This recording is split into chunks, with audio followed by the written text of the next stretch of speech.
Welcome to Reporter's Notebook, where we talk to the Washington Examiner's top journalists about the stories breaking on their beats. I'm Jim Antle. I'm joined today by defense reporter Mike Brest.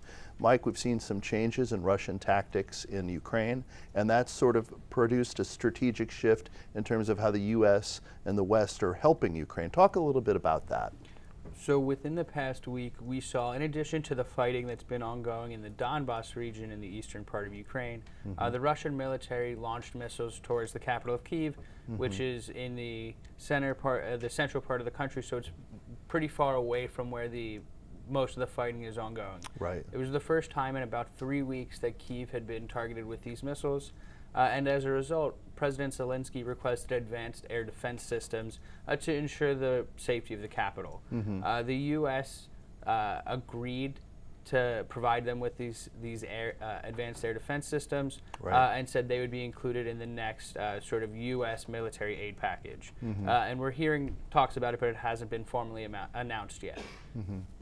So there was a major target in Kyiv that has caused the West to say there's a war crime, that this has been a terrorist attack.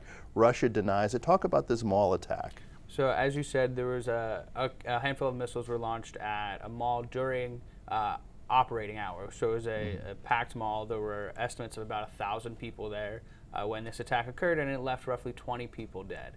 And so in addition to all of the fighting in the war, this was one of the handful of examples that have really stood out to the western part of the world as an act of extreme aggression targeting civilians.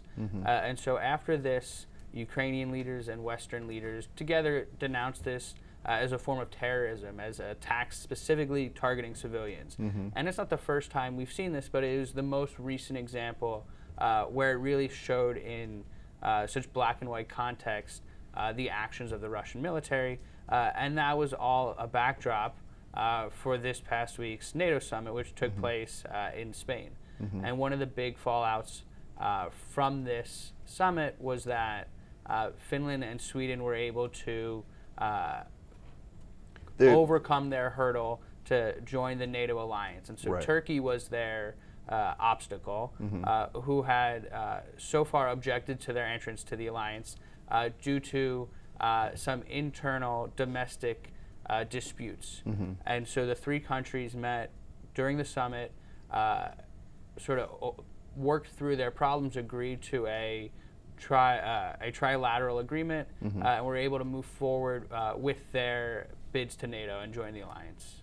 So that was a pretty big victory for President Biden, even though Turkey dropped its objections to the NATO applications for Finland and Sweden before Erdogan and Biden met. But certainly that was one of the big things that Biden wanted to do. And Biden has been talking about how this has unified NATO, and now it's expanded NATO closer to Russian territory as Putin, while all this is going on, resumes attacks against Kyiv. So talk a little bit about sort of the Western front, the united front the West has tried to portray against Russians since they've invaded Ukraine. So it's important you mention all of that backdrop because President Putin, it appears, when he was thinking through the invasion and launching it, was under the impression that his actions would fracture the alliance, not unite them. And so one of the goals that he said that he was attempting to accomplish by invading Ukraine, whether or not you believe a number of the claims he makes, was he wanted to prevent NATO's expansion.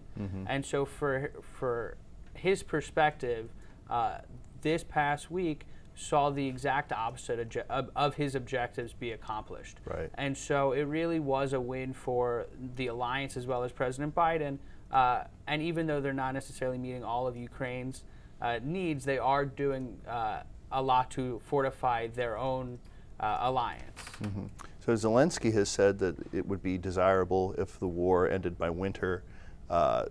Boris Johnson, the British Prime Minister, has said that he thinks a Ukrainian victory is possible.